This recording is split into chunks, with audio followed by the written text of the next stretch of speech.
Send me a note, send me a letter, email it to me. Do it any way you want to. I'll keep it private, however you want to. But I invite you to send me one law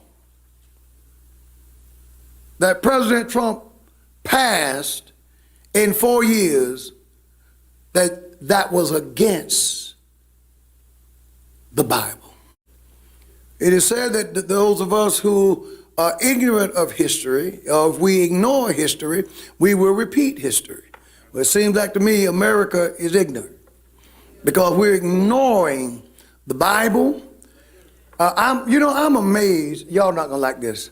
I'm amazed at the number of sanctified women.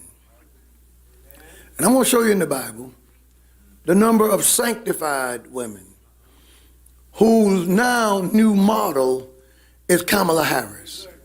And the number of sanctified women who are getting the chucks and the pearls.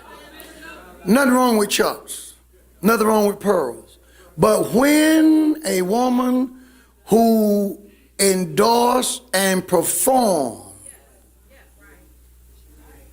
California's first same-sex marriage can be a model to a sanctified woman,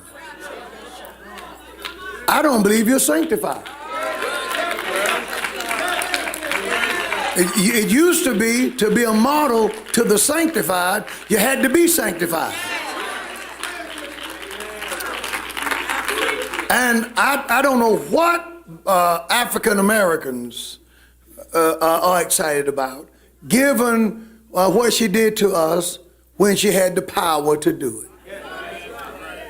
Amen. History doesn't change.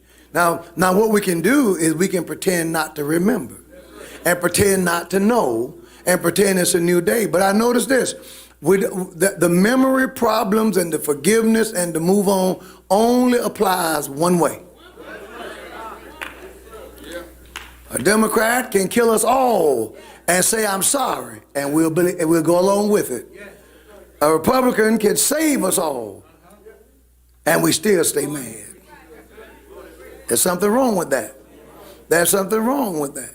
So I'm looking at this, and it's amazing how we're dropping the biblical examples, and we're chasing after things, and God is saying, I've raised up preachers, and I've given you my word to warn you. The reason people ask me, why you seem to be political. I'm not into politics. I don't even like politics. Politics are in the church. See, the devil stepped on our territory. I just refuse to give it to him. That's, if you want to understand me, if I wouldn't be a good politician. I wouldn't waste my time running for office. It would be a waste of time. Ain't no way in this world I would sacrifice time that I spend with God to hold a public office. That's for someone else. And thank God for those who do, but that's not my calling. But when you pass laws that affect the kingdom, that affects the nation, that are an affront to God, then every God-filled person has to say something. I want to ask you a question, and you can do it anonymously.